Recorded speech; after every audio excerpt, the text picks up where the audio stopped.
বরিশাল বিভাগের এই বিরাট জনসমুদ্রের সম্মানিত সভাপতি, আজকে প্রধান আকর্ষণ আমাদের জনগণের হৃদয়ের মণি, গণমানুষের নেতা, বিএনপির চেয়ারম্যান জনাব তারেক রহমান, মন্ত্রী ভবিষ্যৎ জাতীয় নেতৃবৃন্দ, মন্ত্রীর সামনে আমার বিভাগীয় সকল সংগ্রামী ভাই ও বোনেরা, আসসালামু আলাইকুম। আজকে 17 বছর পরে আপনাদের চেয়ারম্যান আপনাদের মাঝে এসেছে, যার প্রতীক্ষা আপনারা এতদিন করেছেন, যার নেতৃত্বে আপনারা জেল খেটেছেন, গুম হয়েছেন, খুন হয়েছেন এবং যে কারাগারে ঘুরে বেরিয়েছেন, তা অবশেষে তার নেতৃত্বে আপনারা ফ্যাসিস্ট সরকারের পতন ঘটাতে পেরেছেন।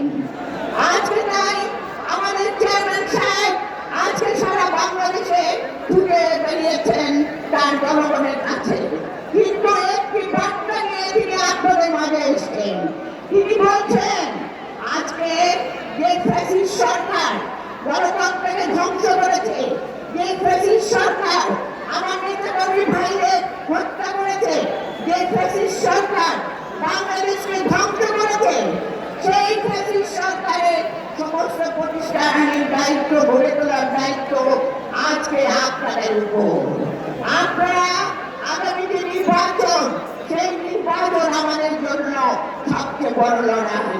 তাই আজকে ভাই সংগ্রামী ভাই বোনেরা, আপনারা দেখিয়ে দেন বরিশাল বিভাগের সকল প্রার্থী ধানের শীষে বিজয় নিয়ে আপনারা দেখিয়ে দেন।